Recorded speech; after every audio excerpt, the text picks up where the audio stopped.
साथियों नमस्कार। कैसे हैं आप लोग? बढ़िया है, बहुत बढ़िया। मैं तो बहुत बढ़िया हूं भाई। 37 साल मेरी उम्र है और 37 साल की उम्र में पहली बार जीवन में लग रहा है कि यार मजा आ रहा है। यस या नो?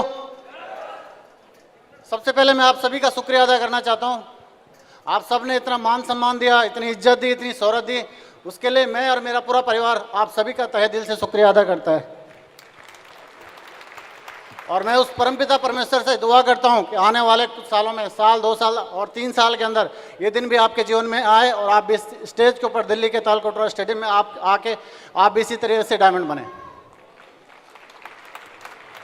Thank you. नाम मेरा सुरेंद्र पंवार है, उत्तराखंड देहरादून का मैं रहने वाला हूँ। फादर मेरे फौजी हैं और फौजी का बेटा फौज में जाता है। यस या नो? हमारे उत्तराखंड के अंदर फौजी के बेटे फौज में जाते हैं 90%। और बचपन से जब से पैदा हुआ एक ही चीज़ सुनी थी कि बेटे तेरे को फौज में जाना है। और उसी काम को एक जोश और जुनून आया कि यार बेटा कुछ भी हो जाए ज़िंदगी में फौज में जाना चाहिए, कुछ भी हो जाए। फौज के अलावा और भी नौकरियां हमारे होती हैं, मुझे ये पता नहीं था। और मैंने उसके लिए प्रयास करने शुरू कर दिए। जब मैं 9th क्लास में था तब से मैंने दौड़ना प्रैक्टिस करनी शुरू कर दी और हाई स्कूल पास होते ही मैं फौज के अंदर चला गया। फौज के अंदर गया, वहाँ पे कुछ साल नौकरी की, 4-5 साल नौकरी की। और उसके बाद लगा यार कि यार नौकरी से कुछ बड़ा होने वाला नहीं, ज़िंदगी में कुछ एक्स्ट्रा करना पड़ेगा। और उसके बाद अपनी जॉब के साथ साथ, अपने काम के साथ साथ बहुत सारे मैंने काम में हाथ डाला, लेकिन कहीं कोई बड़ी सक्सेस मिली नहीं, क्योंकि मेरा नेचर बहुत ही शाही नेचर था। बहुत कम लोगों से मैं बातचीत किया करता था।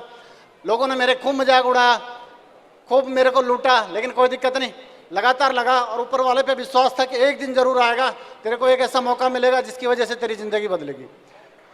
और इसी तरीके से मेरी सर्विस चल रही थी। 13 साल मेरी सर्विस हुई थी और एक मौका मुझे मिला दिल्ली के अंदर एनएसजी की एक हमारी यूनिट के अंदर एक वैकेंसी आई थी और मैं वहाँ पर वॉलंटियर पोस्टिंग गया। पोस्टिंग करने के बाद वहाँ पे ट्रेनिंग खत्म होती है। ट्रेनिंग खत्म होने के बाद वहाँ पर मेरे एक शख्स से मुलाकात होती है और मैंने वहाँ पे एक कराटे कोर्स किया। मैंने वहाँ से ब्लैक बेल्ट ली। आज चौथी बार मौका है जब मुझे इस ब्लैक पट्टे का पहनने का मौका मिल रहा है। पहली बार भी तालकोटरा स्टेडियम में मैंने ये बेल्ट ली थी, दूसरी बार भी मैंने इसी बेल्ट को इसी प्लेटफॉर्म यहीं पर लिया था, तीसरी बार भी लिया था। और आप सबके सहयोग से, कंपनी के सहयोग से, सिस्टम और सारे ग्रेट मेंटर्स की वजह से चौथी बार भी इसी तालकोटरा स्टेडियम में इस बेल्ट को पहन रहा हूँ। इसके लिए आप सबका बहुत बहुत शुक्रिया, सभी ग्रेट मेंटर्स का, जिन्होंने साथ दिया। पहले दिन से लेके एक एक चीज़ को मुझे सिखाया, क्योंकि बहुत ही शाही नेचर था, किसी से कोई बातचीत करता नहीं था, लेकिन एक एक चीज़ पकड़ पकड़ के सिस्टम की मुझे सिखाई और आगे लेके गए। और उस टीम का बहुत बहुत शुक्रिया, पूरी कमांडो टीम का, जिन्होंने लगातार दिन रात मेहनत करके आज हम सबको यहाँ पर पहुँचाया। उसके लिए बहुत बहुत शुक्रिया, बहुत बहुत धन्यवाद। तो एनएसजी कमांडो था, वहाँ पर मैंने ब्लैक बेल्ट लिया और इस तरीके से सारी चीज़ें चल रही थी। जीवन में कुछ एक्स्ट्रा करना था, इसी चीज़ को देखते हुए आगे चल रहे थे। और इसी दौरान रात को एक बार 8 बजे के आसपास मेरे को एक फ़ोन आता है और वो फ़ोन था मेरे ग्रेट अपलाइन मिस्टर गंभीर नेगी साहब का। मैं चाहता हूँ सर के लिए जरूर जोरदार तालियां होनी चाहिए। Thank you very much. Sir ने मुझे एक इन्फॉर्मेशन दी। सर ने कहा मैंने एक बिज़नेस की शुरुआत की है और अगर आप भी उसको काम करोगे तो बहुत ही जल्दी आप भी इसमें तरक्की कर सकते हो। मैंने कहा सर बताइए क्या काम है। उन्होंने पहले उस दिन उन्होंने बिज़नेस को स्टार्ट किया था और उन्होंने मुझे बताया ऐसे ऐसे काम है, इसमें टीम बनानी पड़ती है और इस बिज़नेस की शुरुआत होती है। मैंने तुरंत फॉर्म भरा, फॉर्म भर के स्टार्ट किया और उसके बाद कारोबार चलता रहा। धीरे धीरे इस बिज़नेस को सीखना शुरू किया। जब मैं नेगी सर से मिला तो उन्होंने मेरी मुलाकात एक और शख्स से करवाई, मिस्टर लक्ष्य यादव साहब से। और सर से मिलने के बाद सर ने मुझे एक ही चीज़ बताया कि इस बिज़नेस को आपको सीखना पड़ेगा। उसके बाद मैंने बहुत सारी किताबों के ऊपर बहुत ज़्यादा जोर दिया।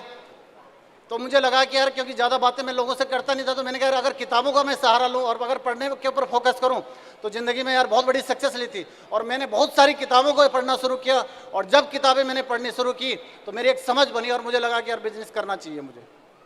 और उसके बाद मैंने दिन रात मेहनत करनी शुरू की। छोटे मोटे स्ट्रगल आए, लेकिन मेरे ग्रेट प्लान गंभीर नेगी साहब ने हमेशा एक ही बात मुझे सिखाई थी कि बेटा ज़िंदगी में कभी हारना नहीं, रुकना नहीं, टेंशन नहीं लेना, दिक्कत कोई भी परेशानी आए रुकना नहीं। उनका एक ही डायलॉग है, अम्मा मानूंगा नहीं तो हारूंगा कैसे, अम्मा मानूंगा नहीं तो हारूंगा कैसे। और मैंने इस जो इन्होंने डायलॉग मारा सर ने, मैंने उसी डायलॉग को हमेशा अपनाया। कोई भी तकलीफ आए, अम्मा मानूंगा नहीं, हारूंगा नहीं। मैं लगातार चलता गया, सिस्टम की बातें मानी और ऐसे जैसे जाते जाते सारे ग्रेट मेंटर से मेरी मुलाकात होनी शुरू की। एक से एक चीज़ें सारी सीखता गया और धीरे धीरे कारवा चलता गया।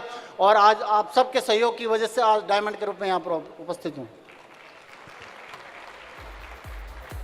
दो चीज़ों पे मैंने लगातार फोकस किया। पहली चीज़, पहला मेरा मैसेज आपके लिए यह है, मैंने किताबें लगातार पढ़ी। कोई भी कंडीशन हो, कोई भी सिचुएशन हो।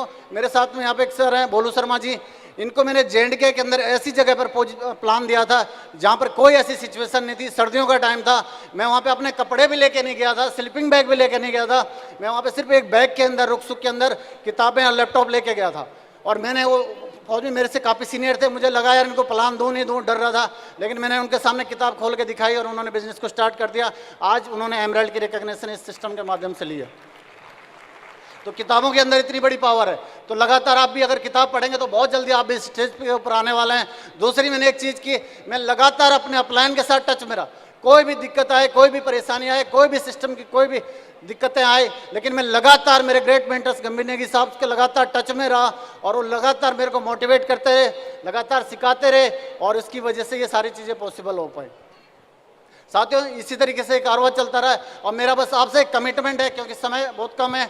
मेरा बस आपसे एक कमिटमेंट है, इस साल हम अभी डायमंड बनाऊं, मैं इस साल डायमंड बनाऊं। इसी साल के अंदर आपकी इस टीम से, कमांडो टीम से 5 डायमंड मैं अपने योगी पोजीशन से लेके आने वाला हूं। जो गाड़ी आपने देखी ब्रेजा कार, इसको मैं बहुत जल्दी रिप्लेस करने वाला हूं। 2022 के अंदर ही 50 लाख की ऑडी कार में मैं घूमने वाला हूं। अभी भी हमारा घर बन रहा है, देहरादून के अंदर घर बन रहा है, लेकिन मेरा वादा है, मेरे मदर फादर यहाँ पर बैठे हुए हैं, मैं आप सबके सामने बता रहा हूँ 2 करोड़ का घर मैं अपने परिवार को गिफ्ट करने वाला हूँ। Thank you. और असली जो मिशन है वो टीम से है, क्योंकि आज तक इस बेल्ट के लिए काम किया था, मेहनत की थी, खुद डायमंड बनने के लिए मेहनत की थी। लेकिन दोस्तों, आज के बाद एक नया कारवां शुरू हो रहा है और बस एक ही मिशन है। अब आज तक अपने लिए मेहनत की है, अब टीम के लिए मेहनत करेंगे और चुन चुन के एक एक आदमी को डायमंड बनाएंगे। मिशन बस एक ही है, जो सर ने बताया, कमांडो टीम का एक ही मिशन, 1000 डायमंड। और ये 2030 तक एक ही mission, diamond diamond diamond diamond diamond diamond diamond diamond.